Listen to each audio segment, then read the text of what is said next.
नमस्कार विद्यार्थ्यांनो, माझे नाव माधुरी राजभर आहे। मी तुम्हाला हिंदी हा विषय शिकवणार आहे।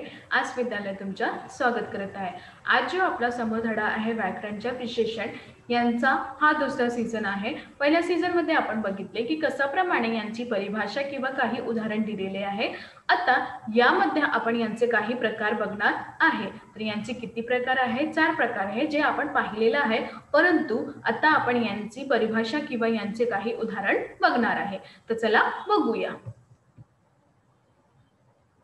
बघा, तुमच्या समोर आलेला आहे पहिला जे प्रकार आहे ते तुमच्या समोर आलेला आहे।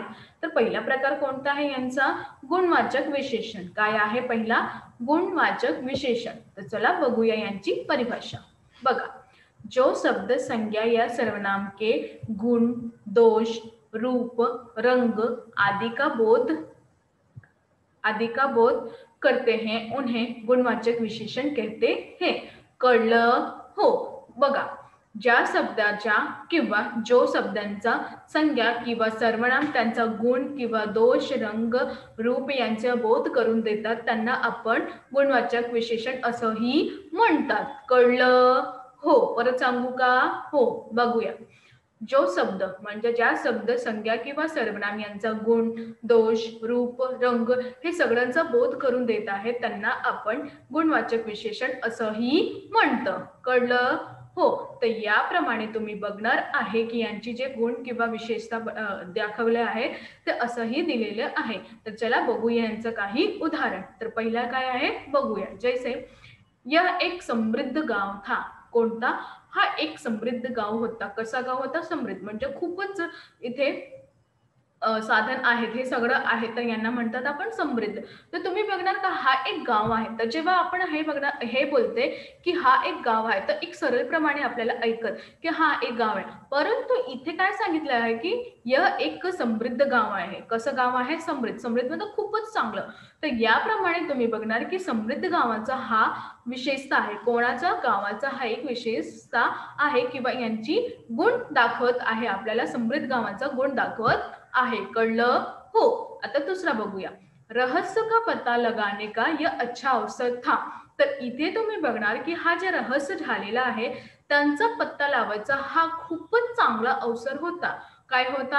हा खूपच चांगला अवसर होता। तर याप्रमाणे तुम्ही बघणार हा जे रहस्य आहे यांचा पत्ता लावायसाठी किंवा करण्यासाठी यांचा हा खूपच चांगला अवसर होता।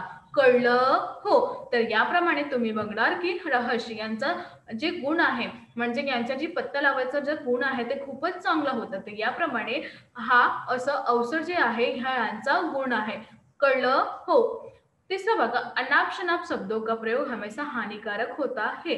तर इथे तुम्ही बघणार जे अनाप शनाप म्हणजे यांचं रूपगुण दोष आपल्याला समोर देत आहे की हे जे अनाप शनाप आहे त्यांचा शब्दाचा प्रयोग आपल्यासाठी खूपच हानिकारक होतं।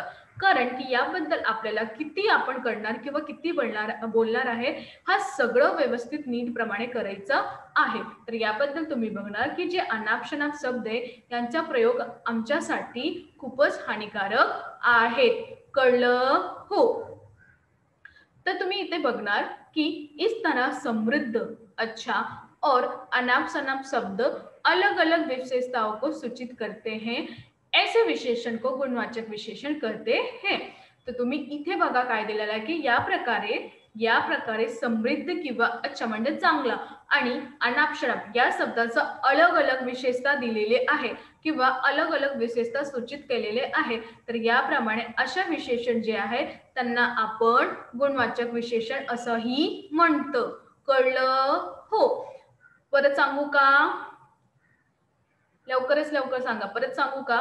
नाही, सांगते।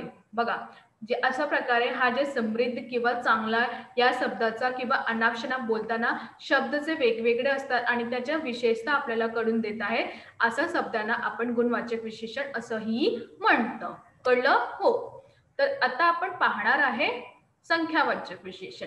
दूसरा विशेषण बघा, संख्यावाचक विशेषण जो शब्द संज्ञा या सर्वनाम की संख्या का बोध कराते हैं उन्हें संख्यावाचक विशेषण कहते हैं। बघा, संख्या काय आहे की कोणताही अंक तर इथे काय म्हणाले आहे संख्यावाचक विशेषण बद्दल यांची परिभाषा, जो शब्द म्हणजे ज्या शब्द संज्ञा किंवा सर्वनाम, ज्या शब्द संज्ञा किंवा सर्वनाम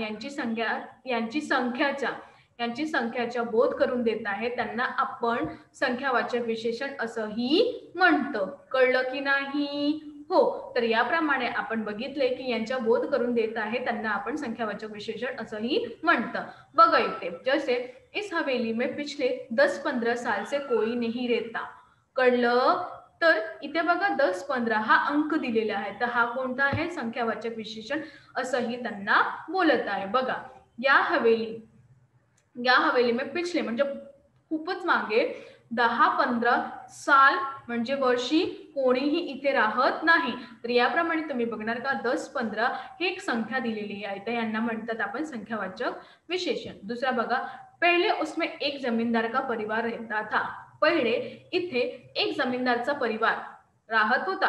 तर इथे तुम्ही बघणार की एक, तर हा पण एक संख्या दिलेली आहे, तर यांना आपण म्हणतात संख्यावाचक विशेषण असंही म्हणतात. कळलं? हो. तर आता आपण बघणार की तिसरा यांचं उदाहरण, पुलिस को कई वर्षों से इन डाकुओं की तलाश थी. तर इथे पण जब कई आपण म्हणतात तर आपण म्हणतात कई वर्ष म्हणजे 20 वर्षी होणार, 10 वर्षी होणार. तर याबद्दल इथे पण आपल्याला असं दिसत आहे की हा अंकचाही दिलेला आहे, तर यांना आपण म्हणतात, सांगा लवकर, संख्यावाचक विशेषण. इथे बघा, इस तरह 10, 15, 1 और कई शब्द अलग अलग संख्या को सूचित करते हैं, तर यांना आपण विशेषण संख्यावाचक विशेषण कहते हैं. तर इथे तुम्हाला काय म्हणताय, अशा प्रकारे 10, 15, 1 आणि कई या शब्दांचा अलग अलग संख्या सूचित केलेले जातात किंवा यांचा बोध करून जातात, तर अशा विशेषणला आपण काय म्हणतात, संख्यावाचक विशेषण असंही म्हणतात. कळलं? हो. अजून बघूया, चला. आता तुमच्या समोर आलेला आहे तिसरा. काय आलेला आहे? तिसरा काय आहे? परिमाणवाचक विशेषण. काय आहे? परिमाणवाचक विशेषण. जो शब्द संज्ञा या सर्वनाम की मात्रा म्हणजे नाप आणि तोल का बोध कराते हैं उन्हें परिमाणवाचक विशेषण कहते हैं.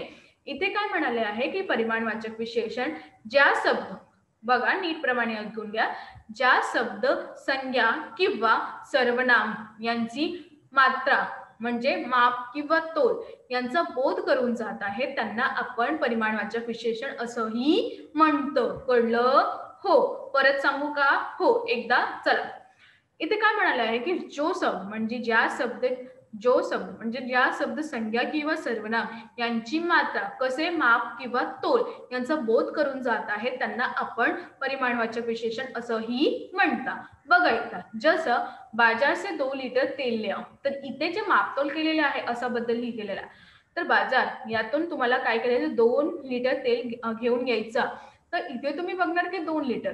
आता तुम्ही संख्यावाचक विशेषण आणि याच्यामध्ये काही अंतर आहे आणि याबद्दल तुम्ही असं विचार करता ते पण तसेच आहे, हे पण तसेच आहे. तर परंतु इथे यांच्या परिभाषा बघू, कारण की मी तुम्हाला नेहमी सांगत आहे की हा ज्या परिभाषा आहे त्यातून तुम्हाला व्याकरण भेटणार आहे. बघा इथे काय दिलेलं आहे, परिमाणवाचक म्हणजे मापतोल, म्हणजे तुमचं जे कोणी पण आहे त्याबद्दल तुम्हाला मापतोल असंही दिलेले आहे. तर बाजार से 2 लिटर तेल ले आओ. तर बाजारातून तुम्ही 2 लिटर तेल घेऊन या. तर इथे तुम्हाला म्हणणार 2 लिटर, तर हा कण आहे परिमाणवाचक विशेषण आहे. दुसरा बघा, भोजन में थोडा नमक आवश्यक है. किती? थोडा. तर इथे नमक दिलेला आहे, तर याबद्दल हा परिमाणवाचक विशेषण ही आहे. आता तिसरा, डब्बे में 5 किलो चावल भरतो. किती? 5 किलो. तर याबद्दल तुम्ही इथे बघणार आहे की हा काय आहे, परिमाणवाचक विशेषण आहे. कळलं की नाही? लवकरच लवकर सांगा. हो. तर इथे बघा तुम्ही, इस तरह 2 लीटर, थोड़ा और 5 किलो शब्द अलग अलग नाप तोल सूचित करते हैं, ऐसे विशेषण परिमाणवाचक विशेषण कहलाते हैं. तर याबद्दल तुम्ही असं पाहणार आहे की अशा प्रकारे तुम्ही बघणार आहे की 2 लिटर किंवा थोडा किंवा 5 किलो हा शब्द जे आहे अलग अलग मापतोल सूचित केलेले जात आहे किंवा आपल्याला कळणार आहे. अशा प्रमाणे अशा विशेषण जे आहे परिमाणवाचक विशेषण दिलेले आहे आणि यांना परिमाणवाचक विशेषण असंही आपण सांगत आहे. कळलं? हो. तर आता आपल्या समोर आलेले आहे प्रकार चौथा. काय आहे? प्रकार चौथा. तर याप्रमाणे आपण बघणार आहे की जे प्रकार चौथा आहे त्यांना आपण काय म्हणतात, सार्वनामिक विशेषण असंही म्हणतात. काय म्हणतात, सार्वनामिक विशेषण असंही म्हणतात. बघा, जो विशेषण शब्द, नीट प्रमाणे ऐकून घ्या, जो विशेषण शब्द सर्वनाम शब्दों से बनाए जाते हैं उन्हें सार्वनामिक विशेषण कहते हैं. तर इथे दिलेलं आहे की जे विशेषण, काय दिलेलं आहे, जे विशेषण शब्द किंवा जो विशेषण शब्द सर्वनाम शब्दों से, कोणता, सर्वनाम शब्द बनवून जात आहेत त्यांना आपण सर्वनामिक विशेषण असंही म्हणतात. कळलं? हो. परत सांगते मी, नीट प्रमाणे ऐकून घ्या.